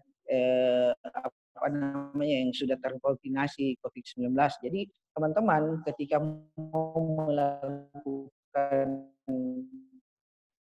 coklit dengan alat kerja itu melakukan pengawasan itu, ya kita harus memetakan, karena tidak mungkin kita harus ikuti. Jadi tetapi kita memfokuskan memetakan dulu, kita ikut di PPDP TPS yang keberapa, misalnya yang rawan itu di TPS 2, ya kita melekat di PPDP yang TPS 2, melekat secara langsung. Nah, bagaimana dengan TPS yang lain? Nah, TPS yang lain itu, PPDP yang lain, kita melakukan audit apa yang telah dilakukan. Misalnya kita ikut di PPDP TPS 2. Nah, PPDK ikut di PPDP TPS 2, sedangkan PPDP 1, 3 sampai 10 itu kan kita tidak ikuti. Nah, kita melakukan audit. Kita bisa melakukan audit apa yang telah dilakukan. Kita boleh sampling, misalnya kita sampling di TPS 1 hanya 1 atau 2 di daerah itu yang dilakukan, tapi kita harus PDK itu koordinasi dulu, bilang Pak, daerah mana yang sudah kita coklit, jangan kita turun ke daerah memang belum dicoklit daerah situ, artinya kita melakukan audit ke daerah yang sudah dicoklit. Nah, pertanyaannya adalah bagaimana kita mengetahui daerah yang sudah dicoklit, itu dengan berkoordinasi dengan PPDP, bilang Pak, yang daerah mana yang sudah kita coklit, sehingga kita melakukan ke audit ke daerah tersebut. Nah, seperti itu Pak. Nah, yang tadi setelah terbitnya PKPU 6 yang pasal 23 itu memang ini coklit harus secara langsung. Tetapi ketika banyak yang menjadi pertanyaan juga teman-teman, bagaimana jika pemilih tidak mau dicoklit, ya bagaimana teman-teman PPDK itu koordinasi dengan RT RW. Nah, RT RW dengan mungkin kan di RT RW atau sebutan lainnya memiliki data-data administrasi penduduk-penduduk sekitar. Jadi kalau memang di daerah sana tidak mau dicoklit, ya kita koordinasi saja dengan RT RW. Mungkin karena kita tidak mungkin men-TMS-kan dia, jangan sampai memang betul-betul secara administrasi memang dia ada, tapi karena tidak mau dicoklit, jadi itu jadi teknisnya saja teman-teman. Nah, yang perlu kita ketahui di alat kerja itu Pak, saya langsung saja ke alat kerja kan terlalu panjang. Yang jelas teman-teman, Panwascam, Panwascam itu memang tugasnya hanya mereka, Pak. Makanya agak mudah. Yang perlu kita bimbing dengan baik adalah PDK, karena PDK adalah ujung tombak data-data yang ada di bawah. Kenapa? Kalau ketika data-data di bawah tidak sedemikian dalam melakukan pengawasan secara akurat tidak baik, itu naik ke atasnya itu sampai tingkat RI itu datanya juga pasti tidak akurat. Nah, pertanyaannya adalah teman-teman ini mau mengakses AKWK sehingga sulit karena memang tidak di dalam regulasi. Memang dari dulu PKPU tidak mengatur bahwa KPU menyerahkan by name by address di AKWK, itu hanya pendekatan persuasif selama ini. Tapi di PKPU itu belum, memang tidak diatur, sehingga memang kita akan kesulitan dalam pilkada ini karena ada kejadian kasus kemarin. Nah, pertanyaannya adalah bagaimana caranya mensandingkan data. Nah, caranya kalau menurut saya gini, di alat kerja itu Bapak Ibu sekalian, di tabel pertama kita masuk ke teman-teman, kalau misalnya ada yang membuka laptop atau membuka HP, kita masuk ke alat kerja PPL, PDK dalam artian ini. Kenapa? Yang perlu bimbingan secara tajam adalah PDK, karena di kecamatan itu kan rekap, data-data rekap. Nah, sehingga kita perlu menajamkan teman-teman PDK bagaimana cara membaca alat kerja. Di Panwascam itu ada 9 alat kerja, Pak. Jadi 9 alat kerja sampai alat kerja DPT itu 9 alat kerja. Tetapi untuk coklit itu ada 2 alat kerja. Jadi untuk khusus coklit itu ada 2 alat kerja, baik itu Panwascam, Bawaslu Kabupaten dan PDK itu ada 2 alat kerja. Di Panwascam itu ada 9 alat kerja, tapi khusus coklit ada 2. Sedangkan untuk PPL ada 5 alat kerja, khusus coklit juga ada 2. Sehingga ini agak berat karena yang coklit ini agak perlu dipertajam. Nah, apa yang dicari di alat kerjanya PDK? Yang pertama adalah data pengawasan prosedur. Berarti kita hanya mengawasi prosedur dan tata cara yang dilakukan oleh PPDP. Kita tidak mau masuk ke wilayah data-data yang ada dipegang yang dipegang data PPDP itu. Kita tidak mau masuk di wilayah karena kita memang tidak memiliki data pembanding, sehingga kita hanya melakukan pengawasan terhadap prosedur yang dilakukan. Contoh, yang pertama, jumlah rumah yang tidak dicoklit. Nah, pertanyaan di tabel pertama di alat kerja PPL, jumlah rumah yang tidak dicoklit. Nah, ini kan sudah jelas berapa jumlah rumah yang tidak. Jadi kan tugasnya memang ini PPDP, karena kan satu rumah itu biasanya ada 2 kakak, ada 1 kakak. Nah, sehingga kita harus mengetahui pada saat hari pertama, misalnya di tanggal 15 ini Bapak Ibu, tanggal 15 PPDP melakukan coklit misalnya di daerah Maros, di Jalan Sultan Hasanuddin misalnya. Di Sultan Hasanuddin itu ada 10 rumah. 10 rumah. Nah, seharusnya kalau kita berbicara pasal 23 PKPU 6 itu kan ditemui secara langsung. Seharusnya ketika melakukan coklit ini berarti 10 rumah harus didatangi dong. Karena kan ada by name-nya di PPDP. Sehingga kita harus melakukan pengawasan terhadap PPDP. Apakah memang 10 rumah ini dicoklit atau tidak? Itu pertanyaan di di tabel pertama, jumlah rumah yang tidak dicoklit. Ya, misalnya di lorong itu ada 10 rumah ya. Kita mengetahui berapa rumah yang tidak dicoklit. Karena kalau misalnya kita melekat, berarti kalau misalnya kita melekat mungkin kita bisa berhitung.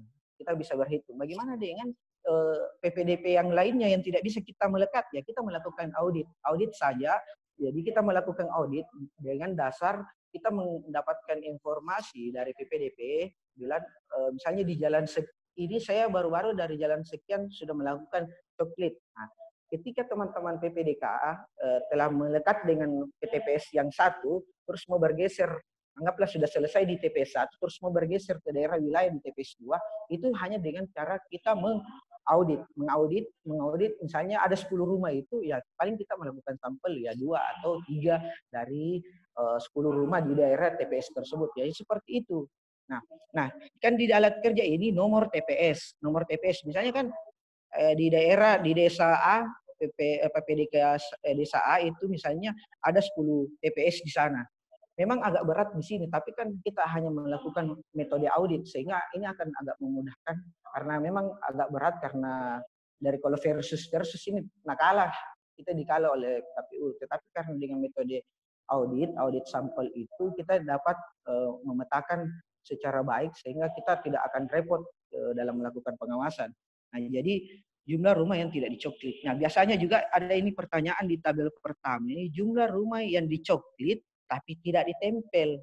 Nah, ini juga dilakukan dengan cara audit.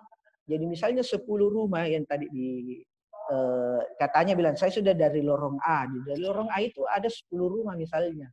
Nah, 10 rumah seharusnya ketika dia sudah dicoklit berarti sudah tertempel dong bukti tanda telah dicoklit. Tapi nah, kita lakukan audit. Kita mungkin misalnya kita hanya melihat rumah di sana bilang Pak sudah dicoklit, bilang sudah. Kita lihat rumahnya apakah sudah tertempel atau belum. Nah, ketika belum tertempel ini masuk di kolom jumlah rumah yang dicoklit tapi tidak ditempel. Nah, itu di tabel kedua. Tabel di pertanyaan kedua. Di tabel pertama atau yang kedua. Terus jumlah PPDP yang tidak mencoklit dari rumah ke rumah. Jadi biasa ada yang lompat-lompat, Pak. Ada yang lompat-lompat karena mungkin mau cepat selesai. Jadi di lorong A ada 10 misalnya. Dari ujung pukul ujung itu hanya ujung kiri dan ujung kanan. Sedangkan biasanya kan harusnya rumah ke rumah. Di lorong itu kan biasanya langsung menghabiskan lorong 1 langsung dihabisi PPDP. Tapi biasanya ada juga PPD karena mau cepat selesai jadi di ujung kiri aja dari ujung kanan. Nah, itu yang pertanyaan ini. Jumlah PPDP yang tidak mencoklit dari rumah ke rumah. Jadi kita harus mengetahui misalnya kan di sini pertanyaannya adalah jumlah PPDP. Jadi kan sekarang kan aturannya dulu itu sih 1 TPS bisa 2 PPDP, tapi sekarang itu 1 TPS 1 PPDP. Jadi kan hanya pertanyaannya di jumlah PPDP yang tidak melakukan hal itu. Berarti misalnya di TPS 1 tidak melakukan itu berarti tetap 1. Nah, terus misalnya di nomor TPS 2, di TPS 2 dia melakukan rumah ke rumah berarti tetap 0. Ini di alat kerja karena kan pertanyaannya di alat kerja itu jumlah PPDP, berarti orangnya bukan rumahnya. Kalau yang pertanyaan sebelumnya itu dia bertanya berapa rumah, sedangkan di pertanyaan ketiga ini jumlah PPDP yang tidak mencoklit berarti orangnya. Nah, seperti itu. Terus pertanyaan jumlah PPDP, ini ketika biasa informasi lapangan. Berdasarkan informasi lapangan, misalnya kan biasa teman-teman KPU merekrut PPDP, nanti biasa sudah dilantik baru terciut baunya tertanya, oh ternyata dia pernah ada KTA-nya terkait parpol dan politik. Ini makna di pertanyaan jumlah PPDP, berarti orangnya lagi. Misalnya di nomor TPS, TPS pertama, itu memangnya orang PPDP yang TPS itu memang adalah orang yang parpol, berarti dia angka 1. Jadi teman-teman sisa ditulis angka 1. Jadi kalau memang tidak ada PPDP yang terkombinasi dengan pengurus parpol, ya tetap teman-teman PPDK mengisi 0. Nah, itu terkait dengan tabel pertama, Bapak Ibu sekalian. Nah, terkait dengan prosedur. Intinya karena tidak ada AKWK, kita hanya melakukan pengawasan terkait prosedur yang dilakukan oleh PPDP. Apakah sudah sesuai atau tidak? Karena kan seharusnya itu door to door. Nah, itu yang kita cari. Dia apakah dia door to door atau tidak? Terus setelah dicoklit harusnya dikasih stiker. Nah, itu kita harus awasi. Apakah yang dia coklit itu kasih tidak stiker. Nah, seperti itu. Terus bagaimana dengan ada juga pertanyaan bahwa kan biasanya begini Pak, PPDP dilantik, terus anaknya yang pergi mencoklit. Nah, itu juga kan tidak sesuai prosedur. Nah, ini pertanyaan-pertanyaan yang ada di tabel pertama. Nah, terus kita masuk ke tabel kedua. Tabel kedua itu terkait dengan sifatnya data pemilih yang perlu perhatian atau dalam kategori adalah memang tidak memenuhi syarat untuk jadi pemilih. Nah, ini di tabel kedua di alat kerjanya PDK. Nah, ada 7 kategori yang teman-teman PDK akan isi. Nah, intinya gini Pak, kan ini ceritanya tidak ada AKWK, sehingga kita akan agak sulit untuk melihat by name by address karena tabel kedua ini berbasis by name. Nah, ini agak kesulitan kita nantinya karena dia berbasis by name. Terus bagaimana dengan metodenya? Ini juga sebenarnya kita tidak memaksakan berapa keseluruhan yang boleh kita lakukan. Yang intinya adalah berapa yang betul-betul temuan teman-teman di lapangan terkait dengan tabel 2 ini. Ya seperti itu. Karena kita tidak ingin memaksakan teman-teman PPDK untuk mengisi sebanyak-banyaknya di dalam tabel kedua ini terkait dengan pemilih-pemilih TMS. Karena memang kita agak kesulitan karena tidak ada bahan pembanding. Sehingga kita kembali lagi pernyataan Pak Amra bahwa kita hanya mengawasi secara langsung apakah tidak ada atau tidak temuan di bawah. Jadi misalnya seperti ini. Di tabel kedua itu terkait dengan adalah pemilih yang menjadi perhatian. Yang pertama adalah pemilih yang tidak memenuhi syarat. tidak memenuhi syarat dimasukkan ke dalam daftar pemilih. Bagaimana kita tahu? Nah, ya kita tahu ya pertama, misalnya begini Pak, PPDP melakukan coklit terhadap by name by address yang ada di itu. Kita melakukan koordinasi. Bisa teman-teman pasti PPDP juga akan memberikan informasi bahwa ternyata si pemilih A atau si pemilih B itu sudah meninggal. Itu kan berarti kategori TNS. Nah, pertanyaan selanjutnya adalah bagaimana kalau misalnya tidak nakasih data PPDP? Nah, kita kan bisa dapat melakukan koordinasi ke RT RW juga bahwa di daerah mana saja yang sudah ada meninggal berbasis data RT RW. Misalnya di daerah sini sudah ada meninggal namanya. Nah, kita mengecek langsung, jangan sampai di PPDP itu menyatakan sebagai orang yang masih hidup. Nah, itu kita harus mengecek kembali. Nah, ini memang agak berat di tabel kedua karena berbasis BNM. Tetapi pada intinya, misalnya begini, kan di sini nomor TPS, nomor KK, NIK, nama, tempat tanggal lahir, ini sudah jelas ini berbasis BNM. Nah, dengan cara, jadi kalau misalnya begini Pak, di nomor TPS anggaplah di TPS pertama ada 200 atau 300 atau 500 lah ya pemilih di TPS itu. Tetapi yang bisa kita temukan di TPS pertama itu hanya misalnya 2, yaitu saja 2, karena memang kita tidak bisa memaksakan data tersebut karena memang kita tidak memiliki data pembanding. Misalnya di nomor TPS pertama hanya 2 yang kita temukan pemilih yang bermasalah dalam artian TNS, terus pemilih tersebut bermasalah dari artian NIK dan NKK-nya tidak NIK invalid dalam artian seperti itu atau berbasis datanya tidak sesuai. Nah, ini memang agak berat. Saya lihat memang agak berat di tabel KOR 2 karena memang di panduan itu memang menyatakan di panduan memang PPDK memperoleh akses data AKWK, sedangkan memang ini agak berat di teman-teman. Jadi kami mungkin menyampaikan bahwa sebagaimana arahan Kak Maskur, ETA Bawaslu RI, kita jangan terpaku dengan data proses AKWK. Yang jelas kita harus fokus hasil pengawasan ditemukan di lapangan. Jadi kalau misalnya hanya seperti itu. Nah, ini hanya sebagai alat bantu teman-teman supaya merekam jejak administrasi yang tidak sesuai prosedur. Nah, di tabel ketiga, karena hanya ada 3 tabel yang dimiliki oleh PDK nanti, hanya 3 tabel, dan ini akan dilakukan tiap hari. Jadi setiap hari itu nanti PDK ini akan membawa 3 tabel plus form A. Nah, ini agak berat nanti ini diakumulasi.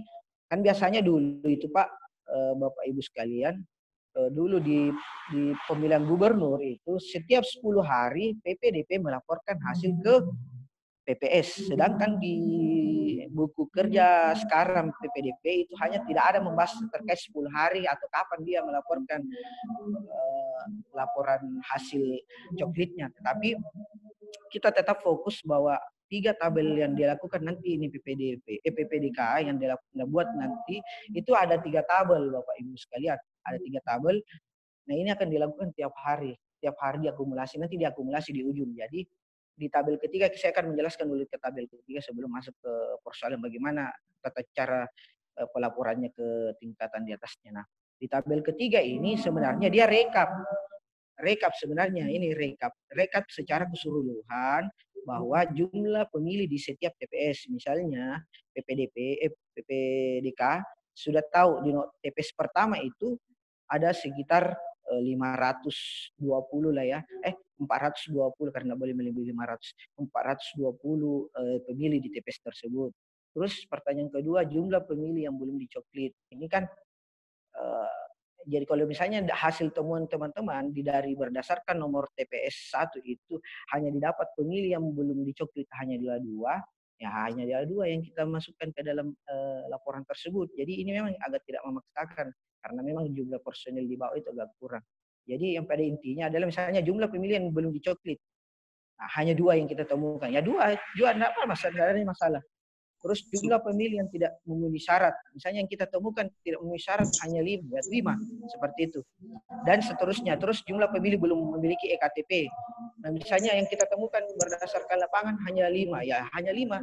Nah, terus dan selanjutnya dan seterusnya. Itu mungkin yang pada intinya Bapak Ibu sekalian bahwa untuk kali ini agak berat teman-teman dalam proses pengawasan, tetapi jangan mengatakan berat itu kita berat dari segi data, karena berat karena datanya tidak ada. Tetapi kan perintah Bawaslu RI adalah kita hanya melakukan pengawasan melekat terkait dengan tata cara prosedurnya apakah sudah sesuai atau tidak. Nah, itu yang paling intinya. Terus ketika ada temuan ya kita mencatat, dan itu dilakukan nanti di saran perbaikan pada saat sebelum proses rekap di TPS. Jadi semua data-data temuan kita yang meskipun hanya minimal karena keterbatasan akses, ya itu yang disampaikan nanti PDK pada saat sebelum di dalam panduan itu 2 hari sebelum merekap di PPS itu sudah disampaikan semua temuan-temuan teman-teman. Mungkin itu dari saya Pak Ketua. Lebih dan kurangnya mohon dimaafkan. Assalamualaikum warahmatullahi wabarakatuh. Terima kasih Pak Kifli atas penjelasan terkait dengan pengisian Alker ini. Mungkin ini belum maksimal karena bagusnya sih kalau kita simulasi, tapi karena kita melalui daring, jadi ya untuk sementara penjelasan secara umum terkait dengan Alker. Kalau ada yang ingin ditanyakan kepada Pak Kifli, silakan kami buka ruang pertanyaan. Silakan teman-teman.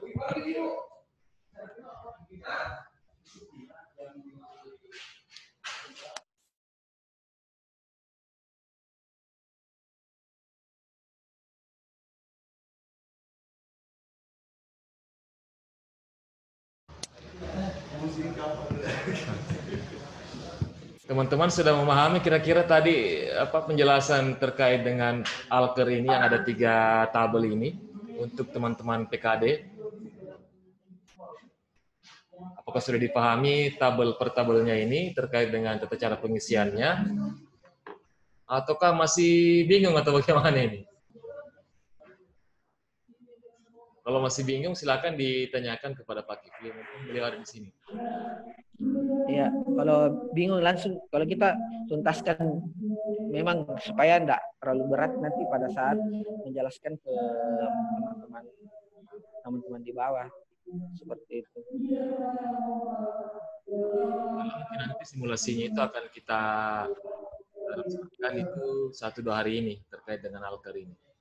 Ya, sebenarnya alat kerja ini Pak Ghazali enggak terlalu berat kalau kita melihat alat kerja ini, karena di surat Bawaslu RI itu juga karena kita tidak dapat akses data pemilih yang dipegang nanti PPDP. Tetapi kalau misalnya dapat itu justru bagus di dalam pengisiannya. Tetapi kalau tidak, nah ini kan agak mudah. Misalnya jumlah rumah yang tidak dicokli itu sudah jelas Pak. Misalnya di 10 TPS PKD itu melakukan pengawasan. Misalnya dia hanya melekat di TPS 2 karena rawan. Nah, pertanyaannya adalah bagaimana dengan TPS 1, TPS 3 sampai TPS 10. Nah, itu ya kita melakukan audit saja Pak Ghazali. Misalnya ada 10 rumah yang sudah dicoklit oleh TPS 1, PPDP 1. Nah, kita melakukan audit mungkin 2 atau 3 atau bisa juga ya tergantung dengan kondisi teman-teman PPDK di bawah, bagaimana melihat cara auditnya. Kalau memang memungkinkan kita bisa mengaudit misalnya TPS 1, PPDP 1 rumah, PPDP 3 2 rumah dan sebagainya dan seterusnya, itu tidak ada masalah. Yang paling intinya kita mengetahui apakah prosedurnya dijalankan oleh PPDP atau tidak. Seperti itu Pak. Nanti memang dalam 1 hari itu, misalnya kalau yang bisa dilakukan pengawasan secara langsung, itu yang di titik rawan, misalnya di 2 TPS yang kita anggap rawan, ya. TPS lainnya itu kita lakukan audit saja Pak gitu ya? Iya begitu Pak, begitu agak lebih mudah. Yeah. Jadi misalnya ini contoh, ini siapa yang buka ini? Tabek yang ke bawah mungkin ini nomor TPS. Ini kan nomor TPS. Di desa A kan biasanya ada 5 TPS-nya. Ini 1 sampai dan seterusnya. Ini 1 kan nomor TPS itu sudah ada. Karena kan AKWK itu kan sudah berbasis TPS. Nah, ini kan sudah kita tahu berapa TPS di desanya teman-teman semua. Misalnya ada 10 TPS. Nah, ini kita sudah bisa mengisi. Sudah mengisi, misalnya TPS 1 sampai 10 kita sudah buat di hari pertama, tapi kita hanya melekat di TPS pertama misalnya Pak Ghazali. Di TPS pertama itu kita melekat mungkin datanya agak baik dibanding dengan yang kita tidak melekat. Nah, berarti nomor 2 sampai 10 itu karena tidak melekat, berarti hasilnya di Alker itu hanya berbasis audit memang. Datanya memang agak seperti itu. Karena memang kita tidak bisa memaksakan karena dari segi jumlah. Sehingga misalnya di TPS 2 sampai 10 itu hasilnya berbasis audit aja. Seperti itu, Pak. Tapi Pak Kifli, kapan kembali Pak Kifli? Ya. Saya balik hari Kamis, Pak. Insya Allah. Itu saya hari Kamis sudah di Makassar. Kamis pas mulai. Abu sehat. Jadi begini Pak, kan begini, memang agak berat karena dari dulu itu Pak Ghazali, Pak Ketua, masih ada Pak Amrah. Dari dulu itu dan namanya alat kerja memang agak berat karena tapi di pasal 7 itu jelas bahwa alat kerja itu tidak dipaksakan bahwa harus bagus isinya. Karena kan kita hanya alat bantu terkait dengan adanya temuan atau tidak dari prosedur yang dilakukan oleh PPDP. Nah, itu yang kita fokuskan maknanya di situ saja, Pak. Karena kan memang dari dulu itu meskipun ada akses data tidak akan pernah juga maksimal karena persoalan jumlah personil. Kan seperti itu. Makanya dari dulu teorinya Bawaslu RI itu hanya sampling dan sampling. Seperti itu. Sampling terhadap daerah-daerah rawan. Jadi kalau misalnya ada temuan berdasarkan kacamata PKD, nah itu sebelum rekap PPS itu disampaikan 2 hari biasanya. Dan surat edaran itu saya juga baca, panduan itu saya juga sudah baca 2 hari sebelum rekap penyusunan di tingkat PPS itu sudah diserahkan data hasil temuan kita. Jadi kalau misalnya temuannya seperti itu, enggak, ya begitu karena memang kan jumlah personil ini agak kurang Pak Ketua. Memang agak kalau model ya memang dari dulu itu kalau misalnya kita harus memaksakan tidak bisa karena tetapi kan begini, tumpuan persoalan data pemilu itu memang di proses coklit. Jadi kalau sudah sesuai prosedur yang dilakukan oleh PPDP, insya Allah naik ke DPS itu sudah bagus. Tapi kan memang di PKPU itu saya pernah baca bahwa nanti DPS DPT baru kita memperoleh by name. Nah, di situ kita baru genjot. Nah, nanti saya carikan, saya akan sampaikan bagaimana caranya analisis yang bagus supaya pada saat proses DPS hasil perbaikan karena ada tanggapan masyarakat ditempel dan sebagainya. Nah, saya akan BNM-nya itu kita tarik, kita CSV-kan, baru kita setelah CSV-kan kita model Excel-kan. Setelah itu saya akan pakai Microsoft Access. Microsoft Access itu kita mencoba mendeteksi potensi umur yang rentan meninggal, tapi saya tidak bilang meninggal, rentan potensi meninggal dengan pemilih yang ganda. Karena kan AKWK ini sudah yakin dan percaya ini data pemilih AKWK itu pasti kalau kita memperoleh datanya saya bisa mendeteksi gandanya berapa. Tetapi karena di DPS baru kita memperoleh BNM-nya, nah kita akan melakukan proses analisis di proses itu baru kita genjot. Yang pada intinya di coklit ini kita harus memastikan apakah prosedurnya sudah sesuai dan tata caranya sudah sesuai seperti itu. Nah, mungkin itu Pak Ghazali. Siap. Jadi memang itu alat kerja hanya mendeteksi prosedurnya saja. Karena kalau formulir A itu kan hanya uraian 5W1H. Sedangkan penjabarannya itu memang ada di alat kerja. Jadi alat kerja. Jadi teman-teman ingat satu hal bahwa formulir A ini adalah mahkotanya. Sedangkan alat kerja ini hanya alat bantu. Alat bantu. Jadi nanti ini karena di form A itu kan tidak bisa secara rinci A, B, C, dan D-nya karena memang agak panjang sehingga alat kerja ini akan menjadi pelengkap data di formulir A bahwa inilah hasil temuan-temuan atau bukan hasil temuan ya, hasil temuan yang akan dijadikan saran perbaikan nantinya. Seperti itu. Memang agak berat Pak. Tapi yang pada intinya saya yakin teman-teman paham karena jelas di pertanyaannya di alat kerja itu. Dan memang tidak dipaksakan secara 100% harus terpenuhi pengisiannya karena memang kita ini hanya berbasis melekat dan berbasis audit seperti itu Pak. Mungkin itu Pak Ketua.